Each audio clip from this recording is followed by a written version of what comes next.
We've seen some sharp falls in the US overnight, with the Nasdaq down by 4.4% and the S&P 500 down by 3.1%. There doesn't seem to be a single trigger for the sharp losses that we saw mostly in the last hour of trade on the US stock market. There are those concerns that have been lingering over the last 2 weeks, including rising interest rates in the US-China trade relations, as well as the midterm elections.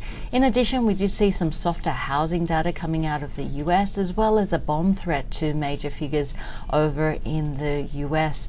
But given those sharp falls in the US, we have seen markets around the region with some sharp losses. The Japanese market opening down 3%, the Australian share market down by 2%.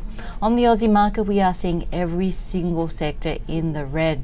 In the top 50 stocks on the Australian market, only one is trading higher, and that's Newcrest Mining with a gain of 0.5%. In fact, the gold miners one bright spot on the market in what looks to be a sea of red.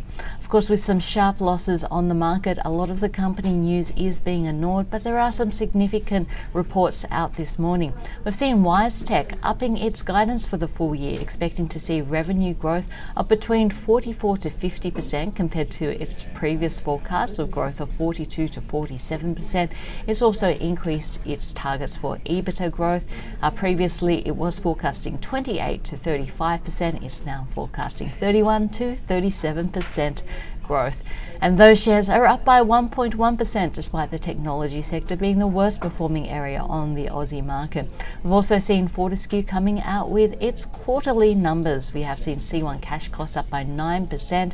We have seen mined ore actually up by 14%, but shipments fell by 9%, and the shares are trading down 3.9%. Qantas saying that forward bookings have offset fuel costs, and that's seen its first quarter revenue up by 6%, but the shares are trading down 3.7%. And AMP has sold its wealth protection unit as well as some of its mature businesses for $3.3 billion. It's also planning an IPO of its New Zealand advice and wealth businesses, and having a look at some of the numbers coming out for its first quarter. It's seen Australian wealth net outflows of $1.5 billion. The shares tumbling this morning, down by 7.8%. So all in all, a pretty painful day for the Australian share market. Every single sector is trading lower. Most stocks are trading lower, and there's a fair bit of pain around the region as well. Gold stocks, one of the bright spots on the market.